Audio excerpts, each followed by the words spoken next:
Good morning, everyone. Allison Carlson here to talk to you about health, nutrition. Um, Allison Carlson here. Sorry, well, there was a little bit of a delay in there. I think I was talking to myself for a minute.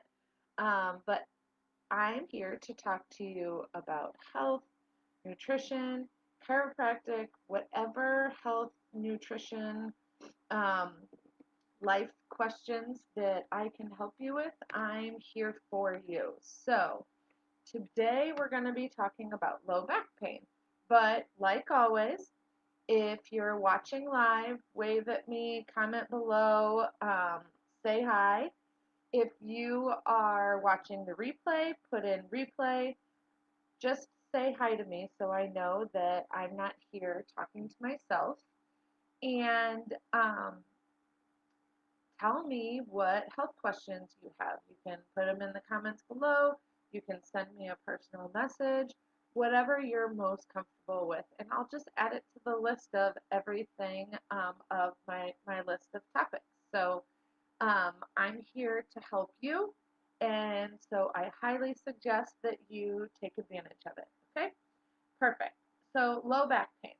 Obviously, in the office, this is a conversation that I have all the time. And low back pain is the number one reason for people missing work. So oftentimes when I go into companies and I will do health talks for them, they want to know, we'll talk about ergonomics or what they can do to reduce their back pain from sitting all day.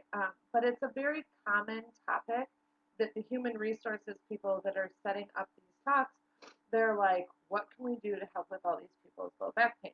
So definitely a common topic. It's a common reason for people to visit the chiropractor. And I have 5 ways that you can reduce your low back pain. First and foremost, this is not one of my reasons. Chiropractic care is obviously going to be my first choice for you guys if you're experiencing any low back pain. Even if you feel like it's muscular, I have patients that'll say, well, my muscles were really tight and then I feel like my bones got out of place or whatever. And the thing is, I always tell people the bones and the muscles, they're attached. So they have to be addressed together, right? So if you're experiencing low back pain, first and foremost, visit the chiropractor, see if they can get to the root of the cause. Now, outside of that, my number one thing is you have to move, okay? Bodies get nutrients to the joint through movement. That's for the low back, that's for the knee, that's for the shoulder, anywhere. So any place that hurts, we need to move it. Now, obviously, if there was a recent injury, we have active swelling, um, that would, I'm not saying that I want you to go for a run, but I also don't want you laying on the couch all day if you have low back pain.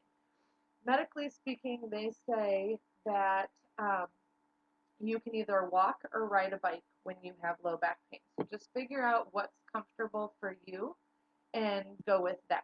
Okay, so number one, you need to move. Number two is to get enough sleep.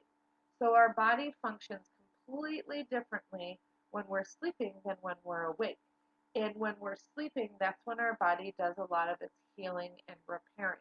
So if you have low back pain, if you have headaches, if you have anything, especially in my office, we talk a lot about sleep. And I always say to people, first and foremost, we have to get you sleeping so your body gets that break and it can heal and repair. So number one, your body needs to move. Two, we need to get you sleeping. Number three is that we need to address your core. So a weak core abdominal muscles will make your back weak. Okay, so it's the same idea. So if we have a weak biceps, our triceps can't be strong. And our core is anything from like our pubic bone all the way up to our collars and then all the way around. Okay, so your low back is in there, your oblique side muscles are in there, your stomach muscles are in there, and a weak core or weak abdominal muscles will put a lot of pressure on the low back. The other thing is by by having a weak core, our low back has to show up to keep us upright and strong in ways that we are not designed to do. So, um, well, hi, Lisa. Thanks for watching and thanks for saying hi. I appreciate it. So, my number one is our bodies need to move. Number two, we need to get enough sleep. And then three, work on your core. Okay. Number four is you have to wear supportive shoes. Um, Walking around in flats or like flip flops that are just flat and in the dollar bin from Target, or if you're wearing high heels, those are not going to support the arches in our feet. They're not going to support our feet, and that stress on the feet is just going to compound at the knees and the hips and the low back. Okay, so supportive shoes is a really really important thing. Now, so need to move, sleep, core, shoes, and then my number five for you guys is your sitting posture. This is especially important for people that work at a desk and if you're staring at a computer all day. But the length of time that you're sitting can make a really big difference in your posture. When we sit down initially, you're probably more aware of your posture. And so you sit on those sit bones that we have, and you're sitting up straight and you're working on your computer. But the longer that we sit, the more that we slouch, the more that we lean on our desk, the more that we might are sitting here and we're working on our computer, right? We're all guilty of this. So we want to pay attention to our sitting posture, but we get distracted with what we're doing.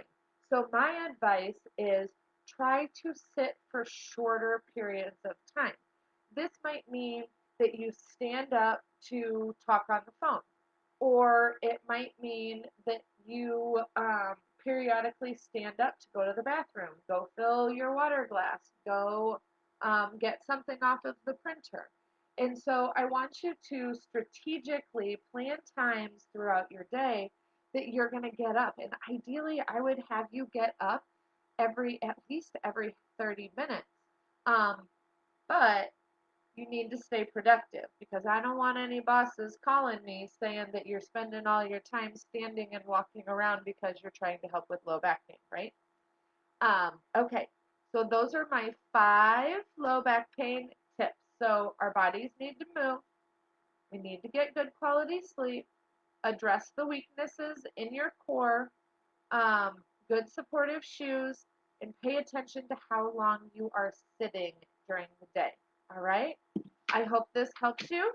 Like I said, if you guys have any questions about health, nutrition, chiropractic, exercise, let me know and I'll just add them to my list and I'll be back on here tomorrow with more health tips. Have a great day.